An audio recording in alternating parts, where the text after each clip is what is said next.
Let me ask you one question that will probably make your ego writhe in agony like an oyster doused in lemon juice. But if you don't answer it honestly, you might as well turn off this video right now and continue your journey to nowhere. If you're so smart, if you've read hundreds of books, if you have a beautifully framed diploma on your wall and an IQ that lets you solve crosswords in 5 minutes, then why the hell are you still counting pennies at the supermarket? You look at the world and see a glaring injustice. You see people who can barely string two words together, people who used to copy your homework in school, but now they're driving cars that cost more than you'll earn in 10 years. Do you feel that bile rising in your throat? That isn't envy. That is cognitive dissonance. Your brain, that magnificent supercomputer you're so proud of, cannot solve the simplest equation of reality. Why doesn't your intelligence convert into capital? Do you think the world is broken? Do you think the system is rigged against the smart? Oh, what a sweet, comforting lie. The truth that's about to make you flinch is that your intelligence is not an asset. In the brutal game called wealth accumulation, your high IQ often becomes not rocket fuel, but a concrete block tied to your feet, and you are the one tightening the knot. You think your mind is a tool for solving problems? You're wrong. For most of you, your mind is a sophisticated, perfectly tuned machine for producing excuses as to why you shouldn't act right now. You've become a hostage to your own skull. Have you ever noticed how you make decisions? You don't just decide, you model. You play out 20-move chess games in your head. You see risks where they don't exist. You invent catastrophes that have a 0% probability, but to your powerful imagination, they look like an inevitability. This is called analysis paralysis, and it is a disease that only smart people suffer from. A fool doesn't analyze. A fool, she sees an opportunity, grabs it, makes a mistake, dusts himself off, and moves on. One experience richer. You, however, are still at the starting line, checking your tire pressure long after the race is over. You think complexity is a sign of depth. That is a trap that catches the best of you. Smart people adore complexity. You are in love with intricate schemes, tangled strategies, and multi-layered derivatives because simple solutions feel insulting to your intellect. Just buying an index fund? That's for plebeians. I'll find the undervalued gem. I'll outsmart the market. And while you're looking for that gem, digging through mountains of reports, the market moves ahead, leaving you with your pride and an empty wallet. And you seek an intellectual challenge where what's needed is blunt, boring discipline. Wealth is boring. Wealth is the monotonous repetition of the right actions. But your brain demands dopamine. It demands riddles. It demands validation of your genius. And you pay for that entertainment with your own money. You've turned investing into intellectual masturbation, where the process is more important than the result. But here is the twist that will make you feel betrayed by your own mind. You think you're working for yourself? Look at the corporate hierarchy. Who sits at the very top? Like, often it isn't the smartest guy in the room. It's the guy with the strongest character. C students hire A students because A students are obsessed with doing it right, while C students are obsessed with making a profit. You, with your perfectionism, are the perfect tool in the hands of those who aren't afraid of the dirt. You polish a part to a mirror shine while the factory owner sells it. Are you proud of being an indispensable specialist? If you're indispensable, you can't be promoted. You're stuck. Your intelligence has become your cage. You are so good at performing someone else's tasks that the muscle responsible for creating your own has atrophied. Do you feel your pedestal crumbling? Your whole life you believe that knowledge is power. That is the biggest lie the education system ever sold you to turn you into a compliant cog. Knowledge is not power. Knowledge is potential energy. It only becomes power at the moment of application. But smart people often confuse understanding with action. You read 10 books on investing and think you're an investor. No, you're a librarian. You know the theory of swimming, but have never stepped into the water. because it seems too wet. You accumulate knowledge like a hoarder, hoping that one day quantity will turn into quality. It won't. The market doesn't pay for what you know. The market only pays for what you do. And herein lies the drama. The more you know, the more afraid you are to act. You see too many options, and that choice paralyzes you. Ignorance is a blessing because it grants fearlessness. Your mind only grants you doubt. You think the problem is that you aren't smart enough, that you need another degree, another course, another certificate? That is the voice of your ego trying to protect itself from pain. You don't want to admit that the problem isn't a lack of brains, but an excess of pride. You consider yourself above the simple paths. You want to win beautifully, but in finance, you don't get points for style. A victory looks messy, boring, and primitive, but you can't stoop to the primitive level. After all, what would people think? What would your smart friends think? You become a hostage to your intellectual image. You're afraid to look stupid by asking a simple question. You're afraid to make a mistake because for you, a mistake is a blow to your self-esteem, not a lesson. And this fear, disguised as prudence, holds you in place tighter than any chains. But the scariest discovery is yet to come. You think your brain is your ally? Right now, while you're listening to me, your brain is generating dozens of arguments why I'm wrong. It whispers, well, this isn't about me. I do act. It's just the circumstances aren't right. You hear that voice? That is the voice of your jailer. Your intelligence protects your comfort zone. It is so sophisticated that it can rationalize any failure of yours, turning it into an objective reason. You aren't poor because the world is cruel. You are poor because you are too good at explaining why you are poor. You masterfully build logical chains that lead to a dead end. You use your powerful processor not to look for opportunities, but to build walls of excuses. And those walls are so beautiful and logical that you've started to believe in them yourself. You live in a castle made of arguments, but that castle has no heat and no food. Are you ready to tear that castle down? Or will you continue to polish its walls, proud of how complex the architecture is? Let's open up your skull and look at the mechanism you call prudence, but which is actually the most sophisticated tool of self-sabotage ever created by evolution. Have you ever wondered why the C students, the same guys who copied your math homework and smoked behind the garage, are now hiring you and paying you a salary that makes you depressed? Do you think the world is unfair? Do you think they just got lucky or had rich parents? That is the comforting lie your brain whispers to you at bedtime, so you don't go insane from realizing your own inefficiency. The truth that's about to make you flinch is that C students own the world for one simple, brutal reason. They are too dumb to see the risks that paralyze you. While you with your brilliant intellect are calculating 10 different scenarios, looking for the perfect entry point and hedging risks, the C student has already made the deal, screwed up, fixed the mistake, and earned his first million. You're playing chess where every move must be perfect. He is playing rugby, where you just grab the ball and run, knocking down everyone in your way. And guess which game is being played in the real market? The market is not a chessboard. It's a dirty, sweaty scrap heap, where the winner isn't the one who thinks, but the one who does. You are suffering from a disease I call the straight-A student curse. In school, you were hit over the knuckles for every mistake. It was drummed into your subconscious that a mistake is a catastrophe. Red ink in a notebook, a disgrace before the class, and you grew up with the conviction that before taking a step, you must gather 100% of the information. You look for guarantees. You look for a perfect map of the terrain. But here's the twist that will make you feel a chill in your stomach. In real life, the map doesn't exist. The territory changes every day. While you're drawing your perfect plan, the landscape has already shifted, and your plan is obsolete before you even started implementing it.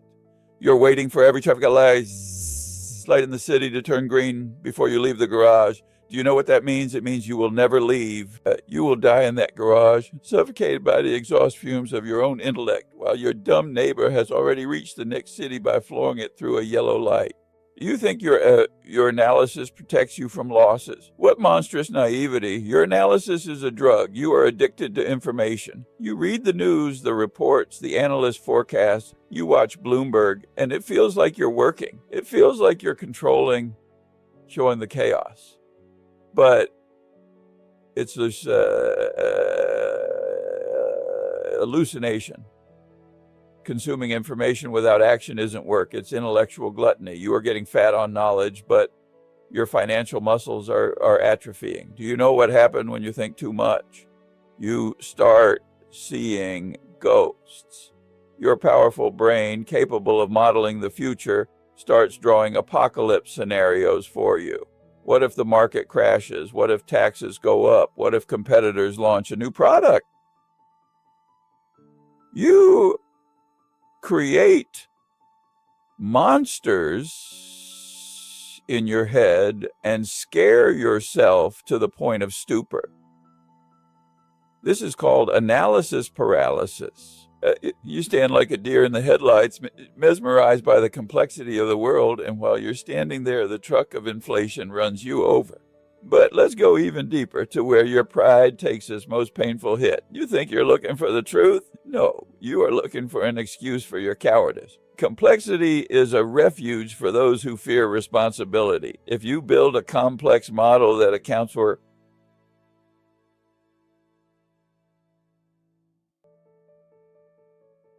factors and it doesn't work, you can always say, well, it was a black swan. It was impossible to predict. Complexity gives you an alibi. Simplicity, however, is ruthless. If you bought an index fund and held it for 20 years, that's simple. If you didn't get rich, it means you just couldn't handle it and you sold. There's no one else to blame. Smart people hate simplicity because simplicity strips them of the opportunity to feel special. You need investing to look like quantum physics because then you can feel like a genius even while losing money. You would rather lose using a complex strategy than win using a simple one.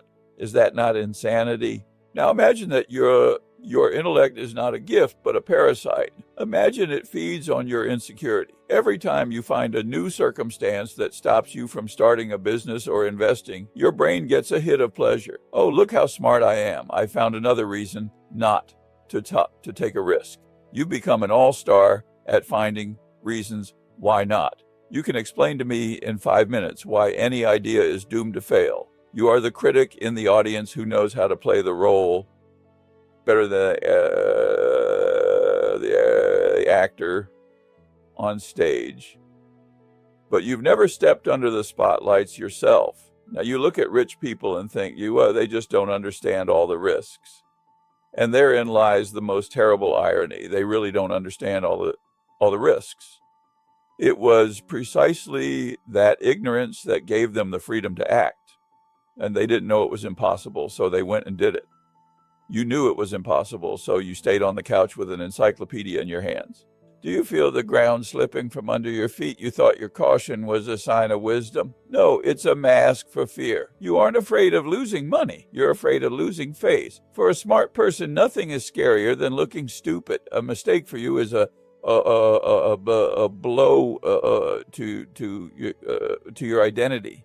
I'm smart. I can't be wrong. The C student doesn't care. He's used to being wrong. He was beaten for it for 10 years in school. He's immune to failure. He falls, gets up, dusts himself off, and moves on.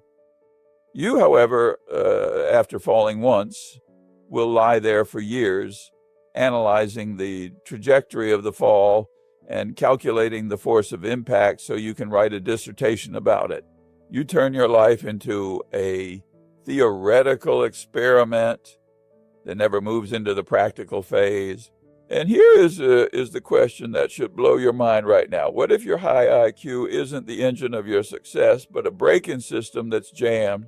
What if your ability to see nuances isn't a gift, but a curse that prevents you from seeing the big picture? Big picture,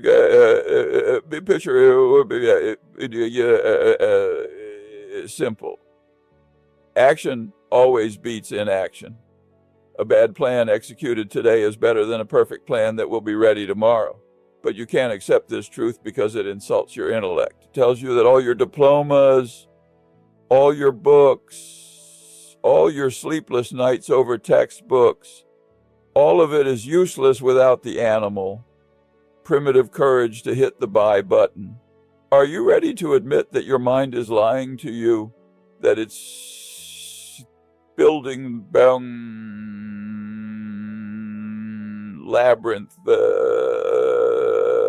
with no exit just so you don't have to face reality?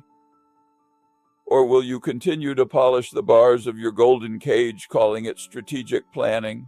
Now let's descend into the basement of your ego, where the ugliest and most expensive habit of all intellectuals' lives, your arrogance, which you mistakenly take for self-respect. You are sincerely, deeply convinced that the world owes you, that the universe is obligated to cut you a check just because you are such a well-read, educated, and deep person. You've been fed the mantra, knowledge is power, since kindergarten, and you believed in it like religious dogma, but you forgot to read the fine print in the contract with reality.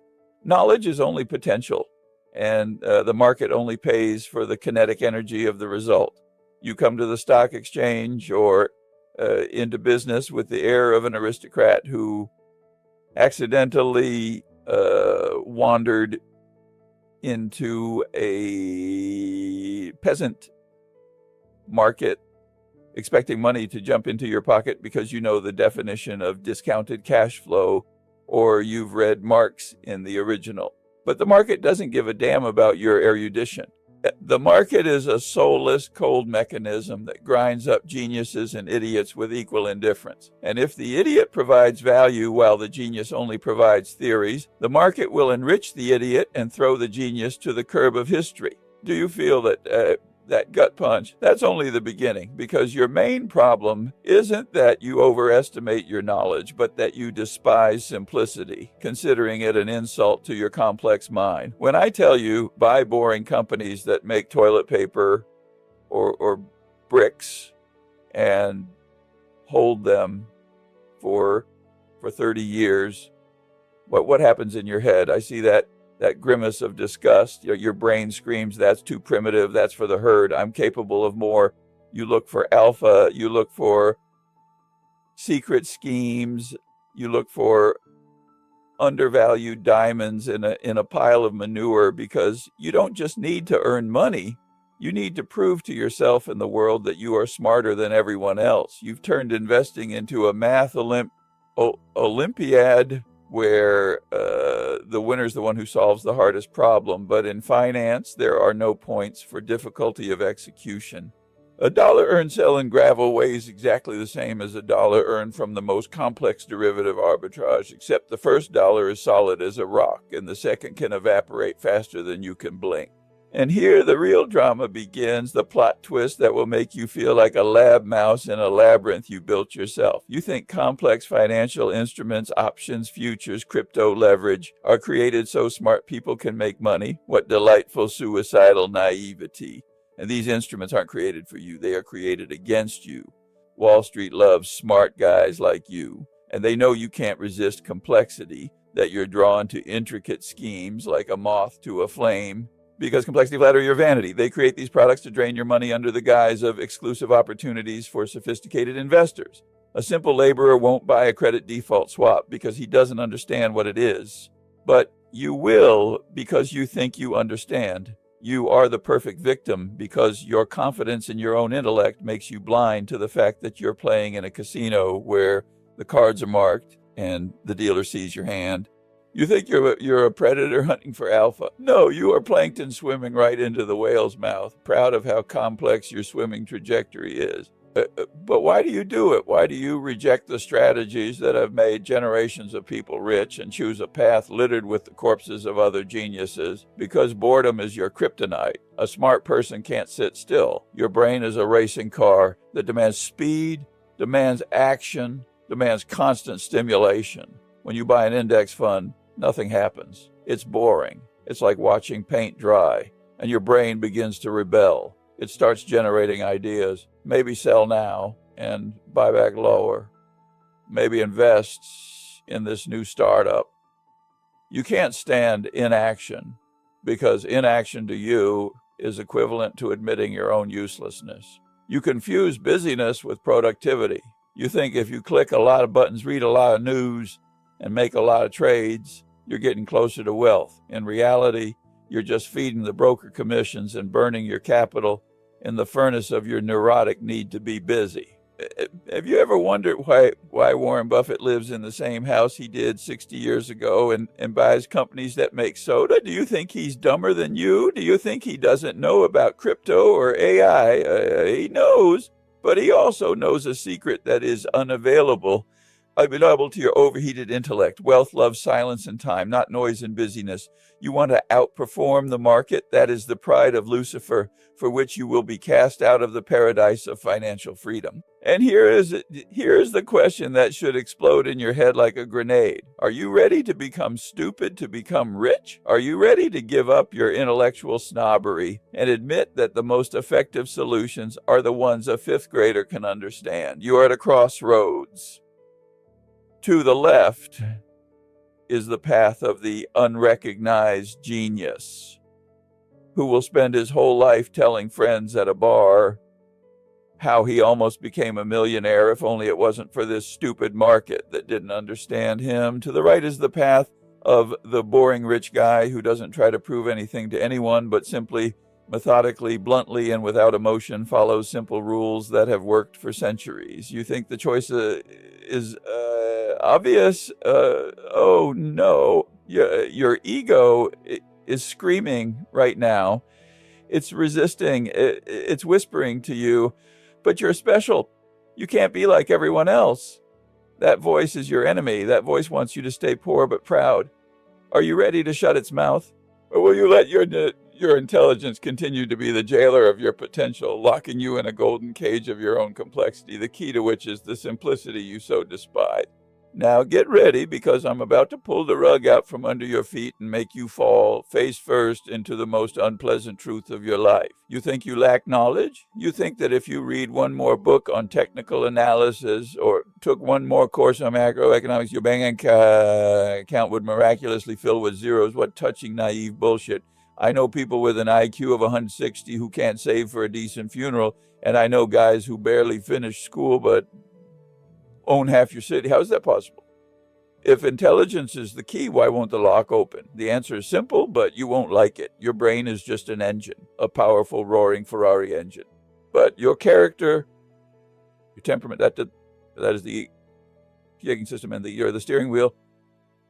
And right now you are a racing car with a 1,000 horsepower engine that has no brakes, and a terrified monkey pumped up on caffeine is sitting at the wheel. You aren't driving toward wealth. You are hurtling into a wall. Have you ever wondered why Warren Buffett, my partner, became the wealthiest person in history? Do you think he calculates faster than you? Do you think he knows formulas that aren't in Excel? No. He calculates the same way you do, but he has something you don't have and might never have if you don't perform a lobotomy on your ego. He has temperament. He has the ability to look at a panicking world, at burning markets, at the hysteria of the crowd, and feel nothing but mild, curiosity. While you, smart people, are tearing your hair out because stocks dropped 10% and your brilliant brain is drawing pictures of the Great Depression, Warren simply buys more. He doesn't try to be smart. He tries not to be an idiot. And that difference is an abyss into which millions of geniuses fall. You think investing is a game of wits, like chess? No, investing is a game of character, like poker. And in this game, the winner isn't the one who knows probability theory, but the one whose hands don't shake when all the chips are on the table. But here's the twist that will make you feel betrayed by your own biology. You think your emotionality is a sign of a refined soul. No, it's a sign of financial incompetence. Smart people are often the worst investors, specifically because they have too vivid an imagination. You see risk where there is none. You see patterns in random noise.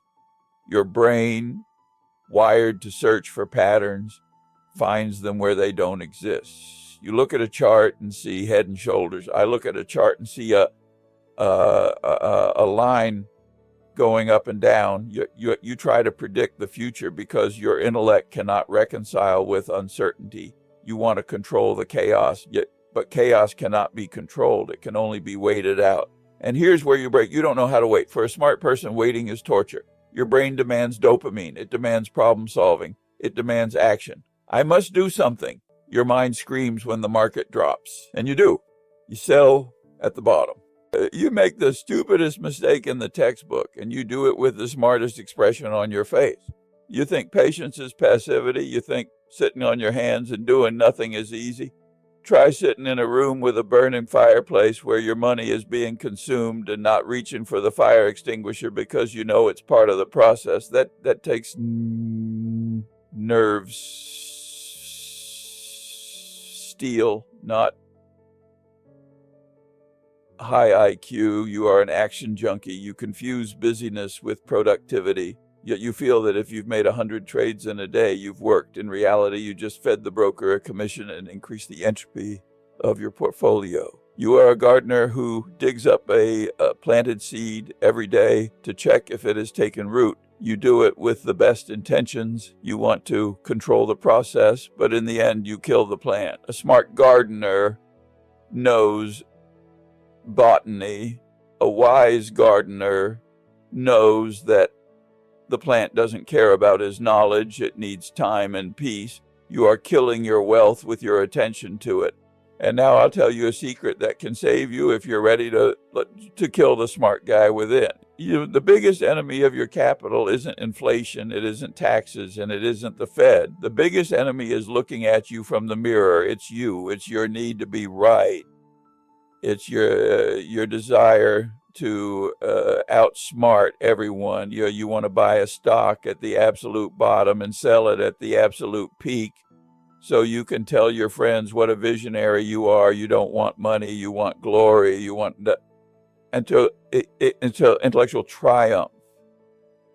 And the market punishes vanity. The market is a mechanism for transferring money from the active to the patient. From those who want it fast and smart to those who are ready for long and boring. You think boredom is bad? Boredom is the smell of money. If you're having fun investing, if you feel a thrill, if your heart beats faster, you are losing money, guaranteed. You've turned the stock exchange into a casino and yourself into a gambler with an MBA. Are you ready to hear the truth that will flip everything upside down? You thought your intelligence would protect you from mistakes. Actually, your intelligence is the catalyst for your mistakes. The smarter you are, the more complex the stories you invent to justify your stupid decisions. A fool, after losing money, will say, I'm a fool. A smart person will say, the market is irrational. The geopolitical situation has shifted. Market makers are manipulating the price. You use your brain not to learn, but to build a fortress of excuses around your ego. You are so good at rationalization that you can convince yourself of anything. You can convince yourself that buying an overpriced asset is a strategic growth investment. Kyo, you can convince yourself that selling in a panic is risk hedging, and your mind is a devil's advocate that will always justify your emotions. You become a hostage to your own eloquence. And here is the question that should be ringing in your ears. Are you capable of being dumb? Are you capable of admitting that you know nothing about the future? Are you capable of buying an index fund, forgetting the password to your brokerage account, and going off to live your life for 20 years? It sounds simple. For an idiot, it is simple. For you, it is nearly impossible. Your ego won't allow you to be average. Your ego demands alpha, demands superiority. And it is precisely this demand for superiority that guarantees your mediocrity. You chase the crane in the sky, trip, and drop the sparrow you had in your hands. You want to be the Napoleon of finance, but you forget that Napoleon ended his days on St. Helena, having lost everything. Meanwhile, some boring shopkeeper who just set aside coins and didn't try to conquer Europe died rich and happy in his own bed. Do you want drama or do you want money? You can't have both. Choose.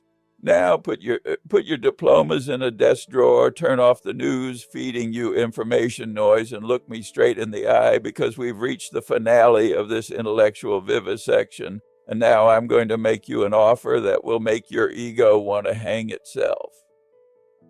You sit here stunned by the truth. Your brain, that overheated processor, is frantically looking for counter arguments, screaming, but I can't just stop thinking. I can't become a vegetable for the sake of money.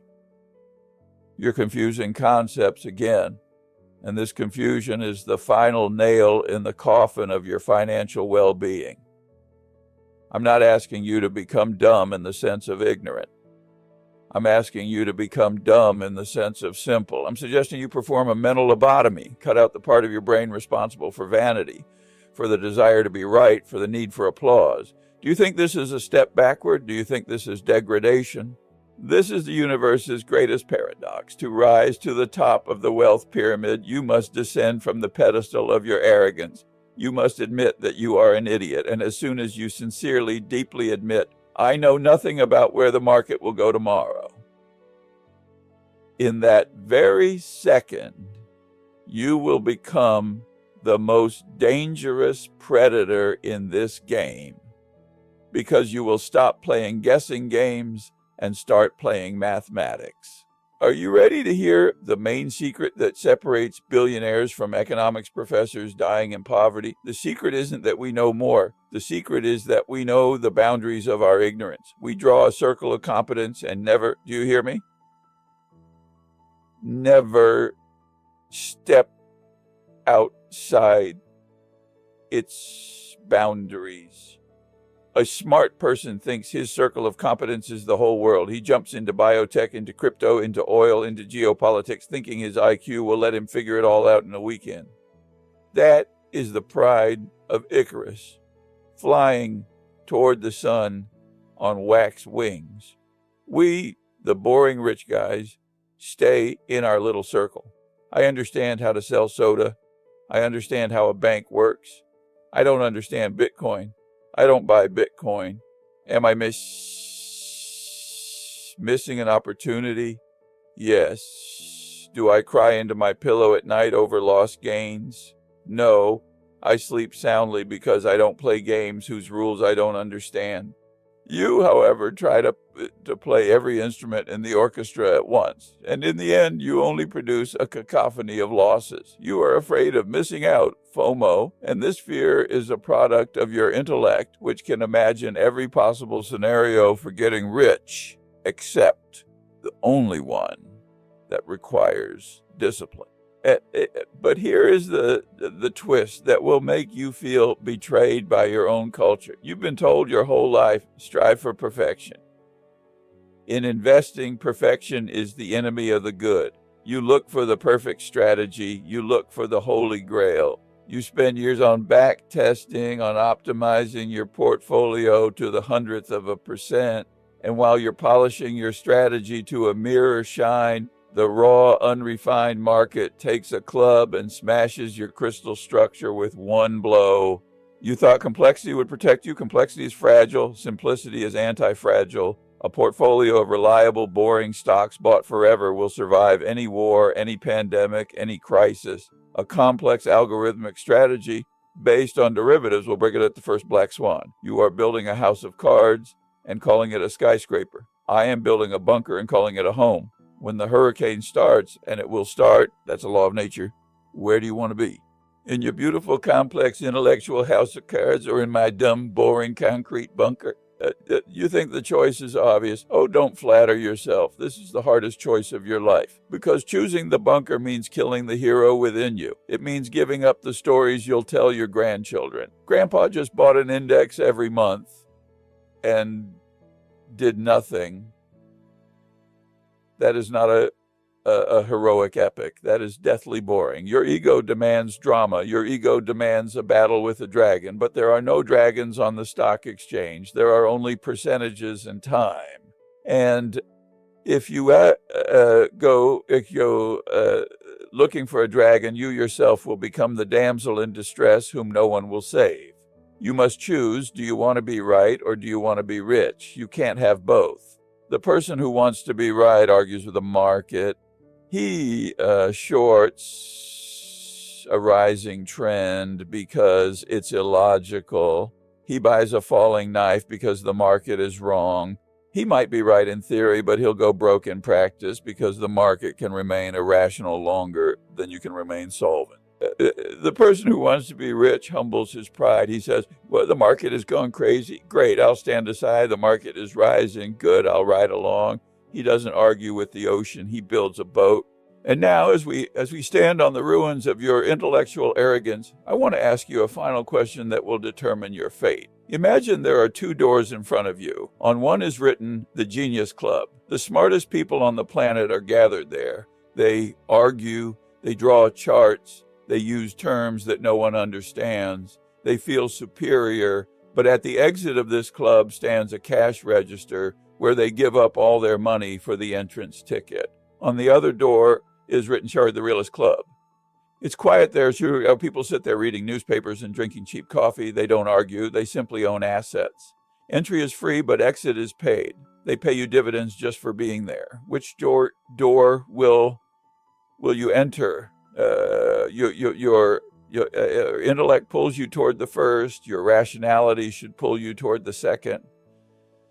But you have a problem. You're afraid to look stupid in front of the people from the first door. You're afraid they'll laugh your simplicity.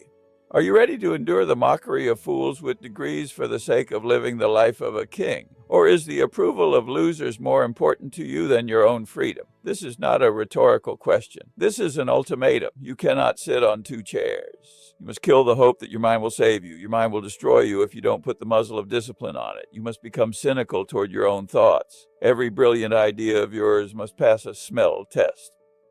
Is my ego trying to play me again? It is an agonizing process. It is a war with yourself, but it is the only war that has a prize, your life free from want. I cannot walk this path for you. I can only show you that the emperor has no clothes, and your intellect is not a crown, but a jester's cap if your pocket is empty. Now everything depends on you. Will you close this video and go read another complex book to feel better, or will you stop, take a breath, and admit your defeat in the intellectual race so you can finally start winning in the financial one? I want to see who among you is actually ready for a transformation. Who is ready to burn their theoretical investor diploma and pick up a practitioner's shovel? Don't write me excuses. Don't write me your theories. Write only one word that will become your Declaration of Independence from your own ego. Write in the comments, reason, if you choose the path of rationality, simplicity, and wealth, even if it will be boring. Or write intellect if it's more important for you to feel like the smartest guy in the investor cemetery and you're ready to pay for that with your poverty. I'll be reading, and I'll know who among you has grown up and who remains the straight A student, waiting for a grade from a teacher who doesn't exist. The choice is made. The clock is ticking.